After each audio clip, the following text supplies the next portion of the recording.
Le retour des embauches dans l'industrie. Après 15 années noires de destruction d'emplois, le secteur recrute à nouveau, porté par le redémarrage de l'économie.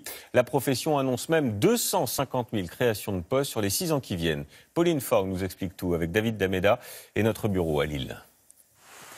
Un CDI à 22 ans dans une usine. C'est ce qui vient d'arriver à Geoffrey Pauly. Il vient de signer son premier contrat chez cet industriel du Nord spécialisé dans le verre. Après 3 ans de formation en alternance, le voilà conducteur de ligne. Un poste à responsabilité qu'il n'espérait pas décrocher si tôt dans sa carrière. Ça s'est fait vraiment rapidement. Quand je suis arrivé ici, vraiment, j'avais aucune notion sur les machines d'ici. Et là, en à peine 3 ans, je suis déjà sur machine, en train de travailler, être d'équipe, faire des postes. C'est bien ? Ouais, c'est bien. Le numéro 1 mondial du verre recrute. En tout, 250 CDI ont été signés l'année dernière. Et ce n'est pas tout. Il prévoit d'embaucher 100 ouvriers par an pendant les 5 prochaines années. Une campagne de recrutement nécessaire. Le carnet de commandes de l'entreprise n'a jamais été aussi rempli. Nous sommes dans un contexte de marché en croissance, avec une croissance de 20% sur les 3 dernières années. Donc une forte croissance, des départs en retraite, un besoin fort de recrutement pour les années à venir. Le secteur de l'industrie retrouve des couleurs. Les recrutements sont en hausse de 12% cette année. Une bonne santé industrielle qui profite aussi à de nombreux sous-traitants. C'est le cas de cette entreprise qui réalise des impressions 3D.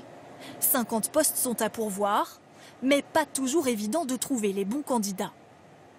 Sur certains postes, oui, il y a de la tension, notamment sur des postes dans les ateliers comme des monteurs, par exemple. C'est des personnes qui vont venir monter les machines et les imprimantes 3D que nous fabriquons. Et c'est des postes qui ne sont pas faciles à trouver. Au deuxième trimestre de cette année, plus de 31 000 emplois sont restés vacants. Et on vous retrouve, Justine Veil, pour aller un peu plus loin. Bonsoir. Bonsoir. Des créations d'emplois, donc, mais aussi, c'est la grande nouveauté, des usines qui s'implantent à nouveau. Et oui, et ça n'était pas arrivé depuis plus de 15 ans. 3000 emplois créés dans l'industrie l'année dernière. Plus d'emplois car effectivement plus d'usines. 25 créations nettes l'an passé. Cela faisait 10 ans que la France n'avait pas gagné des usines.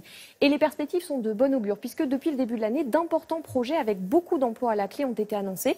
Renault, par exemple, va embaucher 805 CDI partout en France. General Electric veut créer 550 postes dans l'Ouest pour construire des éoliennes ou encore la coopérative laitière Isigny-Sainte-Mère qui prévoit 120 recrutements pour produire du lait infantile à exporter. Est-ce qu'on peut parler de renaissance de l'industrie? Est-ce qu'on retrouvera en termes d'emploi les niveaux d'avant-crise?